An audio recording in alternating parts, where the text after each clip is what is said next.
Welcome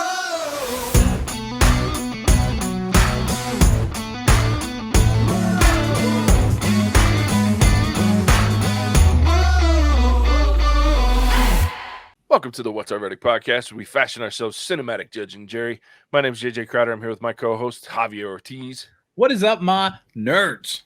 Andy and Anderson. Some shit. We appreciate help growing the podcast. Go ahead and hit that like, subscribe, and bell notification button so you always know when our new episodes come out. Go check out our website, whatsourverdict.com, where you can sign up for our newsletter to get exclusive content and updates. You can also pick up some merchandise and interact with us, which we always love doing. The question we always ask is if you ever find yourself wondering if you should spend the time, money, or both on a movie. To help with that question, each week we put a movie on trial, discuss the facts, pass judgment, and let you know our verdict. This is our spoiler-free review, where we'll rate each movie on a 3-tiered scale. Worth it, meaning you should find a way to watch this movie as soon as possible. Stream it, meaning wait until you can watch it for free. And finally, not impressed, meaning you shouldn't watch this movie at all. Our deep dive reviews that are very spoilery, is that a word? Yep, that's a word. It a word. Yep, That are very It is now. nailed it. Yeah, deep dive reviews that are very spoilery are available every Monday wherever you find podcasts are found: Spotify, Apple Podcasts, Stitcher, Ghana, just to name a few. Today we're reviewing No Time to Die. It was released October 8th, 2021. It was written by Neil Purvis and Robert Wade. It was directed by Cary Joji Fukunaga. It stars Daniel Craig, Léa Seydoux, Rami Malek, Lashana Lynch, Jeffrey Wright, Naomi Harris, Ben Whishaw, Ana de Armas, and Ralph Fiennes. Man, haven't had a long list like that in a while. James Bond has left active service. His peace is short-lived when Felix Leiter, an old friend from the CIA, turns up asking for help, leading Bond onto the trail of a mysterious villain armed with a dangerous new technology. So, let's talk spoiler-free. Javier, I know you're chomping at the bit to get after this movie, so I'm going to let you go first, buddy. I don't know what to say about this movie because it is underwhelming, right? Considering how much action is in this movie, even the action parts are boring. Like, it is just not an entertaining movie. But I think it's like what has now become a typical Bond movie.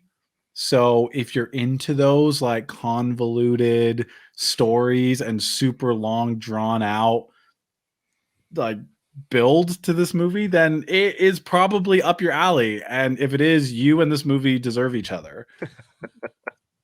It's too long. It's too confusing of a story. And it's not unique. Like, biological weapons are like, that's not a unique take on a spy movie. So I don't know. There are a couple of twists in there that I don't know, don't make the movie worth it, but at least it wasn't an entire mess. And what's his name? Rami Malek? Yeah, Rami Malek. He did great. He always does great. So anyway, I don't know. I don't think it's fair to give this a not impressed, but I want to because it is so boring. It's so long. So I'm going to give it a stream it, but like a low end stream it. Like if you don't get around to streaming it and instead just like put a shotgun in your mouth, like I wouldn't blame you.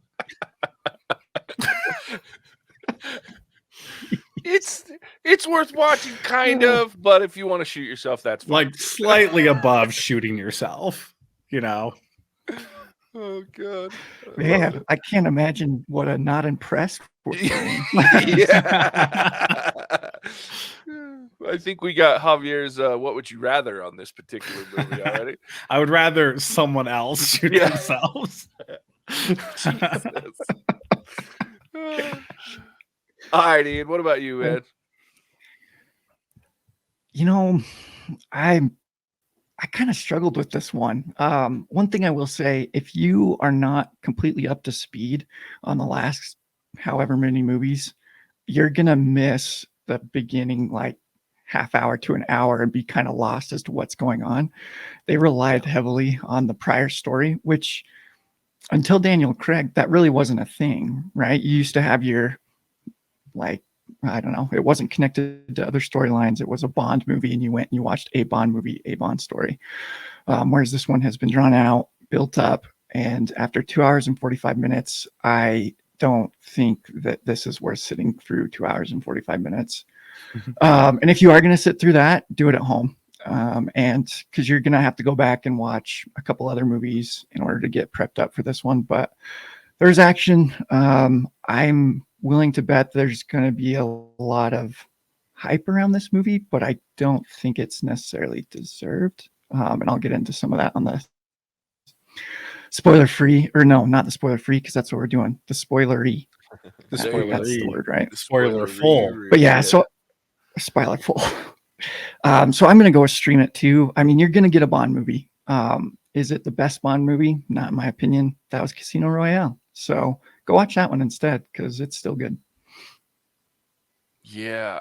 And I think, look, I don't like to compare movies. We've talked about this on our podcast many times. Like, comparing movies is not what we want to do and what we try to do. But I can't, when you're talking about this, and especially the fact that they're so connected, like you're talking about, Ian, because I noticed that too. This is the first time that a series of Bond movies have connected from front to back without like just, cheeky little Easter eggs, right? This is one where if you haven't Mhm. seen one of the last 5 or 6 Bond movies, there's parts of this that you're going to miss, with the exception of like the second one that happened during the writer's strike in 2008.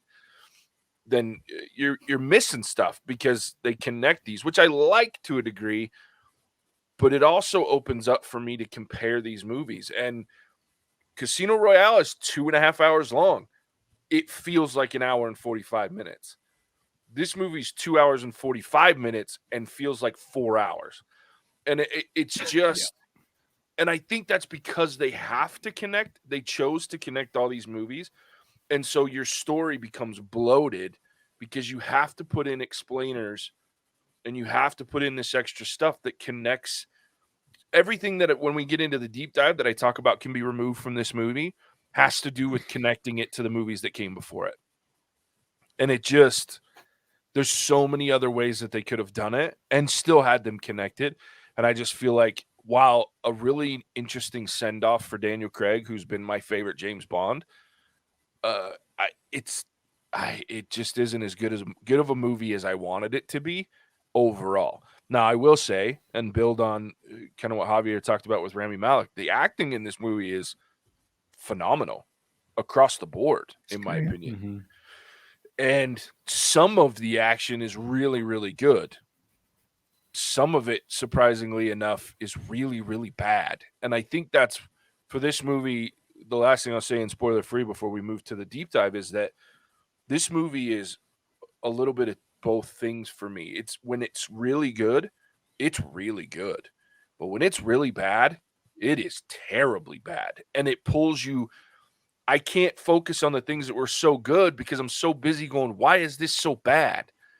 You have such a great cast and you have such a great James Bond and you have really good supporting characters and a great way that they've tied it back into the overall story of James Bond and Moneypenny and Q and M and all. I love the way they've tied that in and brought it in the last couple of movies, but damn, when you messed it up, it really pulled me out of that. And it was so bad that that's all I can think about are the things that bothered me more than the things that were good. So I'm going to keep the consensus alive and give it a stream it.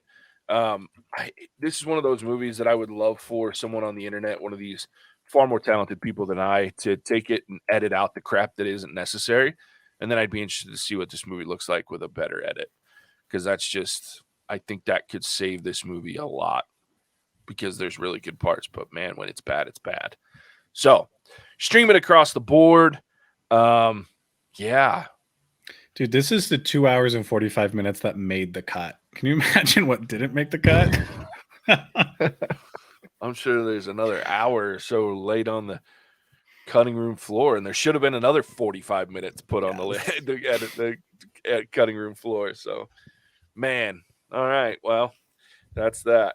Next week, we will be doing our spoiler free of The Last Duel. Oh, Yeah. I just saw a preview for that. Yeah, you did. Yeah. Right before you watched this long ass movie, you did. Yeah. Should be interesting. I don't know. It's either going to be a great movie or a horrid movie, but we'll see how it goes. That'll be our next week. I'm still figuring out how to get Javier to watch the last movie of the month, so we'll see how that goes. It's not happening.